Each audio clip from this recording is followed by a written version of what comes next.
Hola, soy Alba Rojas, soy psicóloga, soy sexóloga y hoy te quiero contar sobre un tema que creo que va a ser de tu interés. ¿Qué te sugieres si digo sexo, sexo, sexo? Para mí, este titular me lleva a que nos venden sexo por todas partes, en las películas, en las series, en las redes sociales. Pero ¿es ese sexo real? Hoy os quiero hablar un poco de esto, ¿no? Desmentir esos mitos de sexualidad real que nos venden y también comentaros que muchas veces la terapia de pareja y la terapia sexual nos ayudan a poner foco y sobre todo a poner educación sexual en todo esto que nos venden desde fuera. Quiero empezar por cómo nos han vendido el sexo, ¿no? Muchas veces nos hemos encontrado, ¿no?, situaciones en las que dos personas se encuentran, se besan, se miran a los ojos y ¡boom!, ¿no?, todo fluye. Y aquí no hay ni comunicación, ni duda y no hay ningún fallo. Y eso nos han vendido como es algo que tiene que ocurrir o así es como nos debemos relacionar con los otros. La industria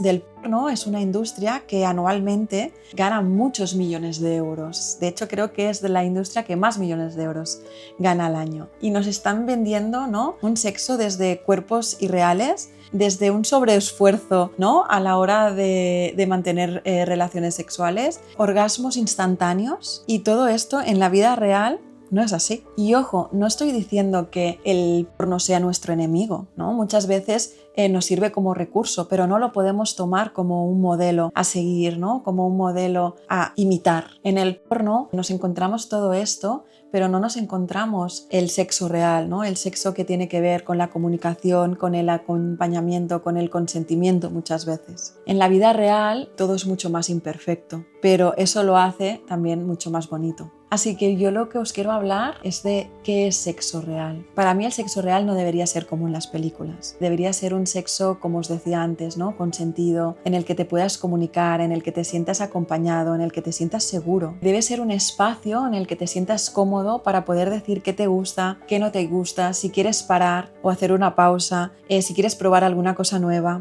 Y el sexo no siempre es espontáneo. Muchas veces necesita de planificación, de pausas, y hasta a veces puede surgir esa risa nerviosa por no saber hacia dónde ir. Y eso es perfectamente normal. El placer no se mide en cuánto duras o en cuántos orgasmos tienes. Al contrario, se mide en cómo te estás sintiendo tú en esta relación sexual y cómo te estás sintiendo tú con la otra persona, contigo mismo y con el otro. Así que, como spoiler, te puedo decir que muchas veces las relaciones sexuales son con calcetines puestos, o tenemos que hacer pausas porque ha entrado la mascota dentro de la habitación, o hemos intentado probar una postura que no ha salido como queríamos. Y todo esto está dentro del sexo real. Otro de los temas que os quería hablar en este vídeo es sobre cómo ayuda la terapia, ¿no? Muchas veces vienen parejas o vienen personas solas que me dicen que no saben tener sexo, que lo hacen mal, ¿no? Yo siempre aquí hago la reflexión, ¿no?, que el sexo no se hace mal o bien, el sexo se siente. Y por eso aquí la terapia sirve como este punto, ¿no?,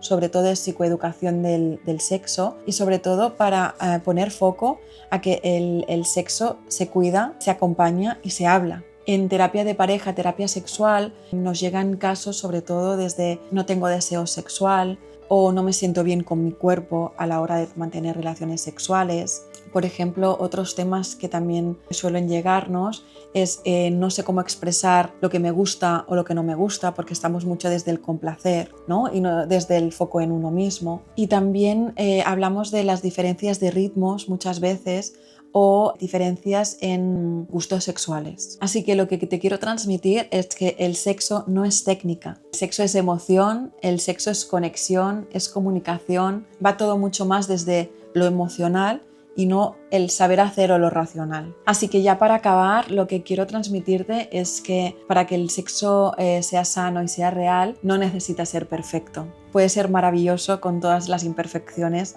¿no?, con las que podamos vivir en el día a día. Si sientes que estás muy desconectado, que te gustaría pues aprender más, yo te animo a que busques ayuda profesional y que pongas foco en eso. Así que si te ha gustado este vídeo, si crees que es un tema que puede interesar, compártelo, dale me gusta, suscríbete. Y yo lo que os quería proponer a partir de este vídeo es que en comentarios me podáis escribir qué tema sobre sexualidad os gustaría que hablara en próximos vídeos. Un fuerte abrazo y hasta el próximo viernes.